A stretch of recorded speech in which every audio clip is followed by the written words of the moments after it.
நரம்பு சுருட்டல் இருக்குது, இல்லை இந்த மாதிரி கருப்படிக்குதுனாக்கா இதுக்கு வெளிப்பூச்சாக ஒரு ஆயில், சூப்பரான ஆயில் இருக்குது. இதான் ஆலிவ் ஆயில் 100 கிராம், கரிஞ்சீரக எண்ணெய் 100 கிராம், வேப்ப எண்ணெய் 100 கிராம். வேப்ப எண்ணெய் வந்து எனக்கு வந்து ரொம்ப ஸ்மெல் வருது சார், அதனாலனாக்கா விளக்கெண்ணெய் யூஸ் பண்ணிக்கலாம். ஸோ வேப்பெண்ணெய்க்கும் விளக்கெண்ணெய்க்கும் கிட்டத்தட்ட ஈக்குவலான ஒரு இன்கிரியன்ஸ் தான் உங்களுக்கு கிடைக்கும். ஆனால் நீங்கள் வந்து வேப்பெண்ணெய் போட்டிங்கன்னா நல்ல ரிசல்ட் கிடைக்கும். ஏன்னா இந்த கால் உள்ளே இருக்கிற புண்ணை வந்து ஆற்றக்கூடிய சக்தி இந்த வேப்பெண்ணெய்க்கு உண்டு. பச்சை கற்பூரம் கொஞ்சோண்டு சேர்த்துக்கலாம். நீங்க நல்லா இந்த 3 எண்ணெயுமே பார்த்தீங்கன்னா, மிக்ஸ் பண்ணிட்டு, பச்சை கற்பூரம் உள்ள கொஞ்சம் போட்டுக்கோங்க. இல்ல நார்மல் கற்பூரம் போட்டுட்டு லைட்டா ஹீட் பண்ணிட்டீங்கன்னா, அது கரைஞ்சிரும். இந்த எண்ணெய் எப்பேர்ப்பட்ட புண்ணு, கால் புண்ணு இருக்கு பார்த்தீங்களா? அத ஆத்தி வச்சுரும். நரம்பு சுருட்டல சரி பண்ணி குடுத்துரும். நரம்பு உள்ளார எங்கெங்கெல்லாம் கட்டி புடிச்சிருக்கோ, நரம்பு சுருட்டின்னு சொல்லுவாங்க இல்லையா? அதெல்லாம் சரி பண்ணி குடுத்துரும். கால் கருப்படிக்குது பார்த்தீங்களா?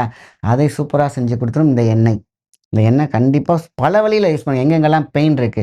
எங்க ஒரு இடத்துல பெயின் பண்ணா அங்க ரத்தம் போகவில்லை. அங்க ரத்த கட்டு இருக்கு. ஸோ, அதனால தான் இந்த பெயின் வர ஆரம்பிக்கும். ஸோ, வலி நிவாரணி எண்ணெயாக இந்த இப்ப நான் சொன்ன காம்பினேஷன் உங்களுக்கு சூப்பரா இருக்கும்.